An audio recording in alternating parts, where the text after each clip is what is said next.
You need to be behind the mic because you're on the side here and it echoes. So go here. Yeah, Okay. or just at least behind, a little bit behind.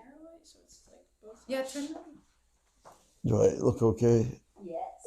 Get my. Yeah, there we go. Oh, there you go. Yeah, that's good. I didn't realize that. I was like over here.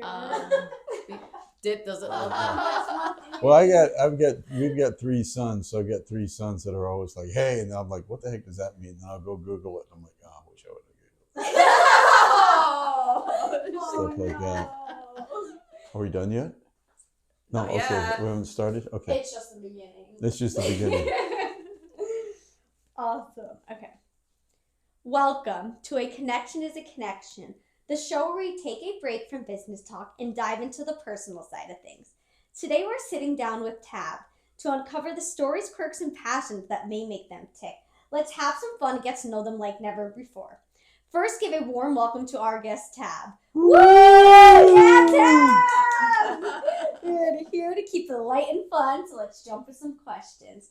But first, can you please give us a brief introduction about yourself? I'm 60 years old. How do I do brief? Okay. Not all day. So Tab Pierce, serial entrepreneur.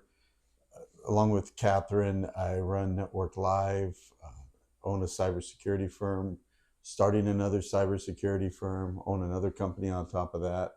So pretty busy. I work a lot, but something I enjoy, something I like. So yeah, I don't know if there's anything else other than that. That's a lot. That is a lot. That's perfect. Let's hop into some questions. Are you ready for this? Nope, but let's do it. Ah, great. All right, Tab, here we go. What was your biggest challenge in life? Biggest challenge, it had to have been being married to Catherine. It's been unbelievably brutal. It's been like a 37-year prison sentence. So no, the most difficult thing. What was the question again? I can't remember, man. I'm just gonna start like popping off and then like. What was your biggest challenge in life? That's what I thought it was. Yeah. Biggest challenge in life. So, it was finding out that between our company Caliber and us personally, that we're $1 million in debt, and having to overcome that, and having to deal with that, and having to like everything that's involved with that was hands down the biggest challenge I've ever had. And also, short of getting married and having kids, probably the most rewarding thing that ever happened to me. So. That's beautiful. I mean, I guess owing $1 million would be a little stressful there. It was unbelievably, not just a little. Yeah. What's one hidden talent that you have that's completely useless? One hidden talent that's completely useless? Mm-hmm. I don't know. What would you, so like, I don't know that it's, so like maybe like, I don't know. Could be anything. It could be anything, right? I mean, it could be like beatboxing or something like, I don't know. You know, stuff like that, you know, where it's like that. Like it's totally useless, but there you go. You could be a pro. A pro at something. Yeah. If you could erase one embarrassing moment from your life, what would it be? One embarrassing, man. There's been so many. There's been so many embarrassing moments. Which one would I choose to erase in my life? I don't know. There's so many of them. They're so fun. Can you think of an embarrassing moment that I embarrass myself all the time, and I just laugh. I'm just like, whatever, you know. But there's been one that comes out, and I was probably, I don't know, 20, 21, something like that, and there was this. She was a woman, but you know, girl or whatever, and she was sick, and I made just a joke of like, you know, just, you know, because she couldn't go anywhere, and everybody wanted to go out, and I was like, just tie her up, and so that way, and tie her up to the bed so that way she can't go anywhere. We can all go out.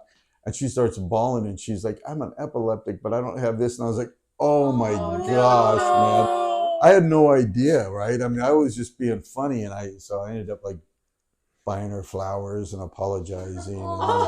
And then 37 years later, I had to marry her. So, Oh my okay, gosh. so it wasn't you, but thankfully I didn't have to marry her. But yeah, that was embarrassing. That was embarrassing enough. So, but there's others, I'm sure. We all have those moments. Oh yeah. What's the strangest thing you've ever eaten, and would you eat it again? Strangest thing I've ever eaten, and would I eat it again? Oh, man, I eat just about like yeah. I've not eaten balut, no, and balut is one that like pushes me too much. So I don't What's know. balloon? Balut is I don't know exactly. It's an egg that is fermented where it's halfway processed, like halfway developed into a chicken. It's part eggs. No. It's got feathers, stuff like that. No. So I will tell you this total side story. Our son got his master's degree, and I told him, and I bought an Xbox for him, but I told him if you eat a balut, I'll buy you an Xbox. And so he ate a balut You did? to get a free Xbox, and I was like, dude, I already got you the Xbox for getting your master's. I got to see him eat a balut. That's awesome. So what is this craziest thing that I've eaten? Would I eat it again? Honestly, man, I would probably eat it again. I just don't know what it is because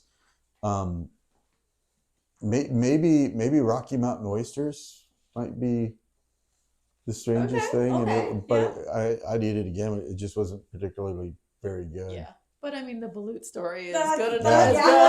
I haven't done that. I don't know that I'm ready for that. So When you're ready, let us know. We'll be there. Right. we should We will be there.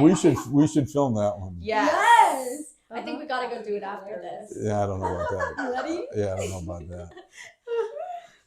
If you could change one thing about the world, what would it be? I would want people to listen to what I have to say and to do what I have to say because there's too many freaking idiots out there that don't do what I say. And if they would, they'd be okay.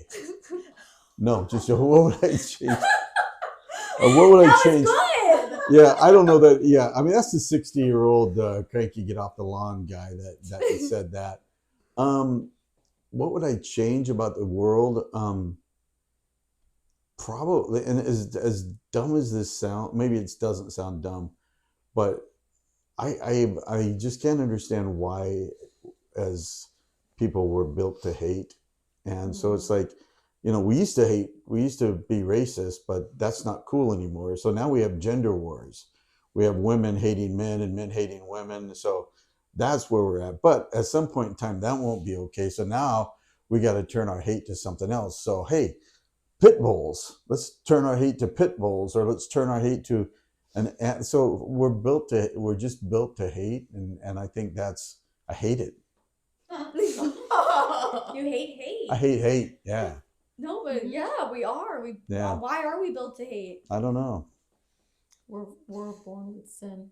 We come with sin. Yeah. So we're Yeah. we're sinners. That's why. Wow. Tab, we have a special question that we ask every Okay. single one of our guests. What are you doing for God? What am I doing for God? Not enough. Honestly, I think that's always going to be my answer. Is not enough. Just if you look at, being a Christian, you look at what Christ did for us, and it's like, could I possibly ever do enough to repay that? And I can't. So probably what I'm doing for God is, and I can't even say I do it like as good as I should, right? But that is really try to live the life that I need to live for my family and for friends and for people around me. So a lot of it is, how do I go about being there for others, and how do I go about being an example? And getting on the 60-year-old guy thing, right, is how do I live my life in such a way that I'm not the problem, because the older we get, the more baggage we pick up.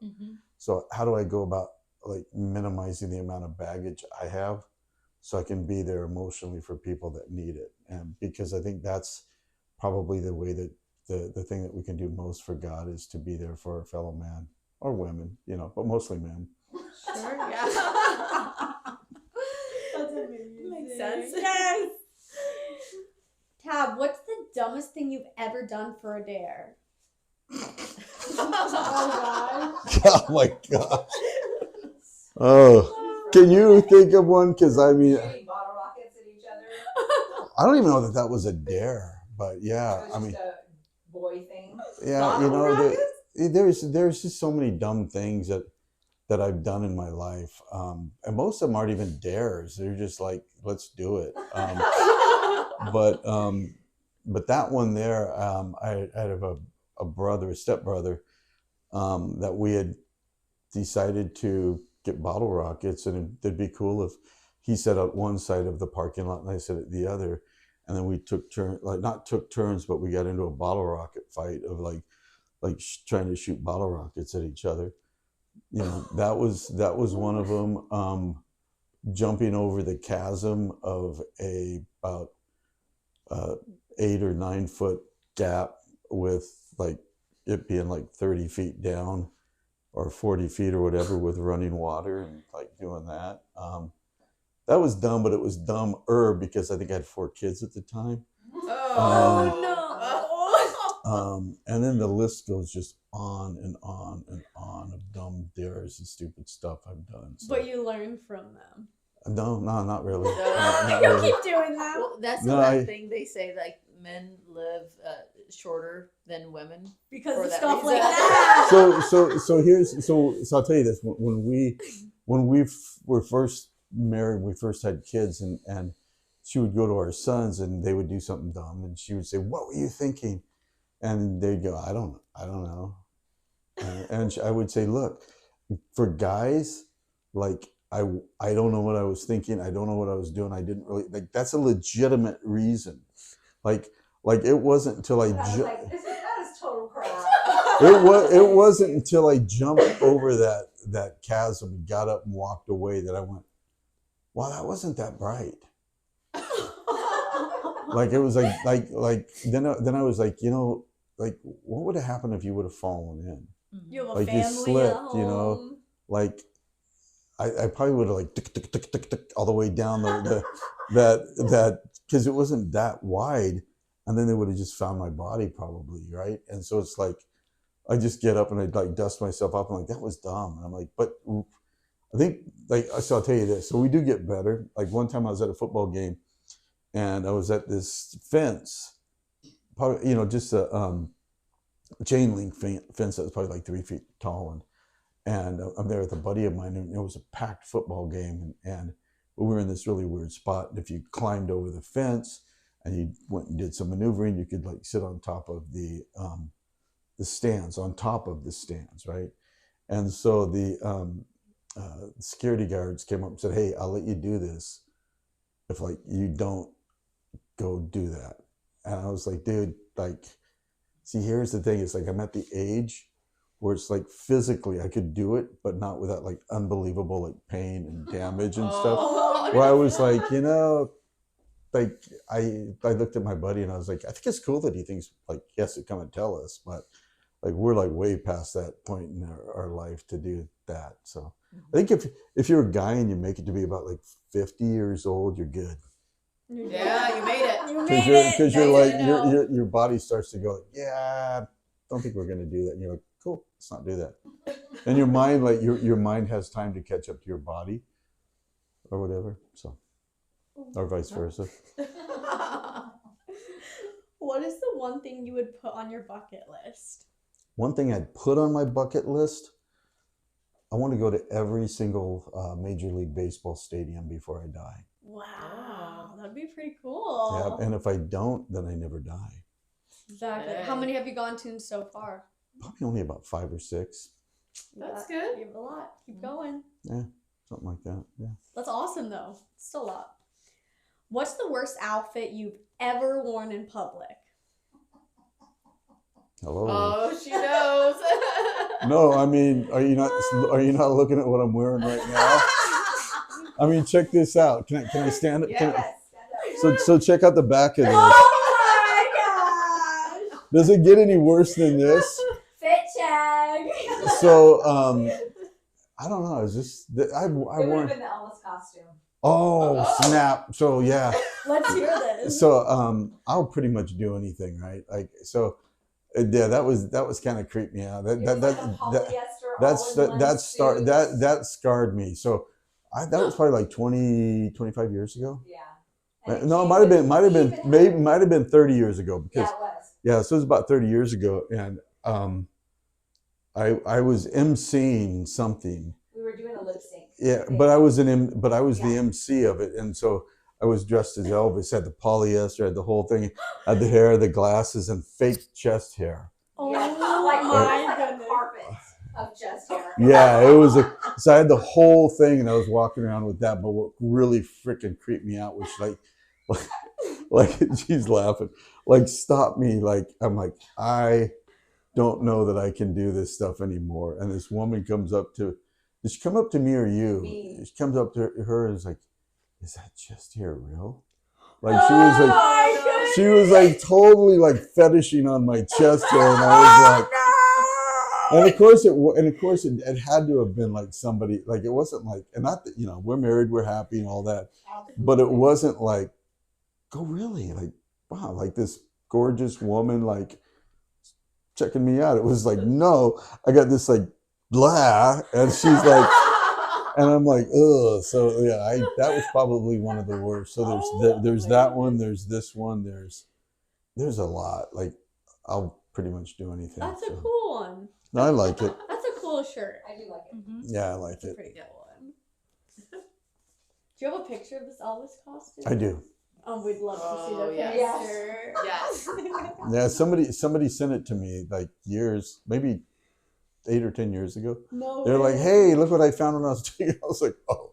We need to see it. Oh yeah, I can probably pull that out. Yeah. If you had 24 hours to completely disappear, where would you go and what would you do? If I had 24 hours to do what? Disappear? Yeah. Where would I go and what would I do? Man, I don't have any kids at home. She lets me do what I want. I can disappear all the time. What do I do now? Now, if I had 24 hours to just disappear and do whatever I want, first of all, I wouldn't take it because 24 hours gives me way too much time to create something that is going to Yeah. then like take me years and years and years to do. So I'd be careful. But if it was that, I'd probably go fishing. I love to fish. So nothing crazy. It wouldn't be like if I could disappear, I'd go like, find hookers and blow. No, I'd go fishing. I'm a pretty simple guy. That's awesome, though. So we know where to find you if you ever disappear. Good to Yep. know. Awesome. Well, that is it for the questions. That's it? Okay. That's it. No harmless. Tab, it was really fun to have you as a guest.